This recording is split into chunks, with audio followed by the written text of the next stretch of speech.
Assalamualaikum warahmatullahi wabarakatuh. Alhamdulillah kita berjumpa lagi di video pembelajaran IPA. Pada video kali ini kita akan belajar tentang hutan.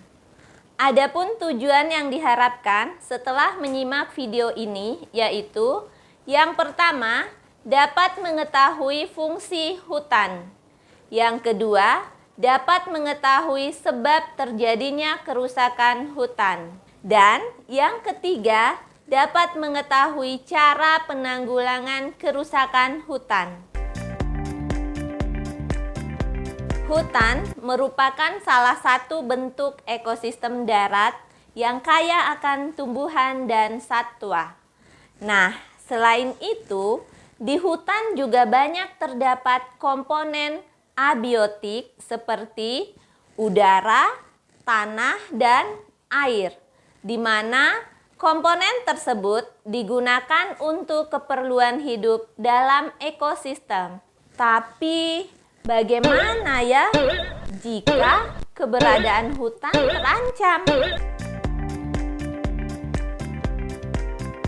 Nah, untuk mengetahuinya, mari kita belajar bersama.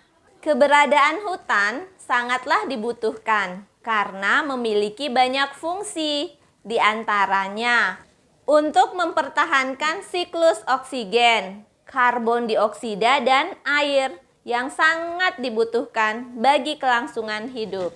Selanjutnya, hutan juga berfungsi sebagai penampung air tanah, pencegah erosi, banjir, mempertahankan kesuburan tanah, menahan angin, tempat dan sumber makanan baik tumbuhan maupun satwa, serta penghasil obat-obatan alami dan sumber bahan industri perumahan. Nah, begitu banyaknya manfaat hutan sehingga mendorong manusia untuk mengeksploitasinya. Eksploitasi hutan oleh manusia dilakukan dengan berbagai macam cara. Di antaranya, pembakaran hutan untuk lahan pertanian, perkebunan, dan ladang berpindah, serta penggundulan hutan atau penebangan liar untuk diambil kayunya. Eksploitasi hutan ini dapat mengakibatkan punahnya organisme yang hidup di dalamnya. Suhu lingkungan meningkat, terjadinya erosi, tanah longsor, kekeringan ketika musim kemarau, dan banjir ketika musim hujan. Nah, bagaimana agar eksploitasi hutan ini tidak memberikan dampak dalam kehidupan manusia? Maka kita harus melakukan upaya-upaya pencegahan dan penanggulangan kerusakan hutan ini, yaitu dengan cara memberi pemahaman kepada masyarakat tentang manfaat hutan dan dampak kerusakan hutan. Kemudian, apabila melakukan penebangan, maka harus dilakukan penanaman kembali agar terjadi keseimbangan. Selanjutnya, melakukan reboisasi dan penghijauan untuk memperbaiki kerusakan hutan. Ananda sekalian, dengan Ananda memperhatikan penyelamatan dan pemeliharaan lingkungan, serta melarang berbuat kerusakan, itu artinya Ananda sudah mentaati perintah Allah, seperti yang dijelaskan dalam Al-Quran surah Syad ayat 28 yang artinya, patutkah kami menganggap orang-orang yang beriman dan mengerjakan amal yang saleh sama dengan orang-orang yang berbuat kerusakan di muka bumi?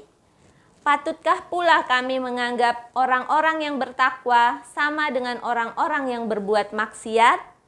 Nah, dari ayat tersebut di atas dapat diambil pelajaran bahwa Allah telah menciptakan alam ini untuk kenyamanan dan kesejahteraan manusia. Sehingga kita hendaknya beriman kepada Allah dan berbuat baik di muka bumi ini. Berbuat baik di sini contohnya adalah dengan menanam pohon, menikmati hasilnya, dan tidak rakus mengeksploitasi alam secara berlebihan. Alhamdulillah Ananda Salih Salihah, tadi kita sudah belajar tentang hutan. Di antaranya, kita sudah belajar tentang fungsi hutan. Akibatnya jika mengeksploitasi hutan secara berlebihan, serta upaya-upaya pencegahan dan penanggulangan kerusakan hutan. Demikian video pembelajaran kita kali ini. Semoga bermanfaat dan bernilai ibadah. Mari kita akhiri dengan mengucapkan hamdalah. Alhamdulillahirabbil alamin dan doa kafaratul majelis.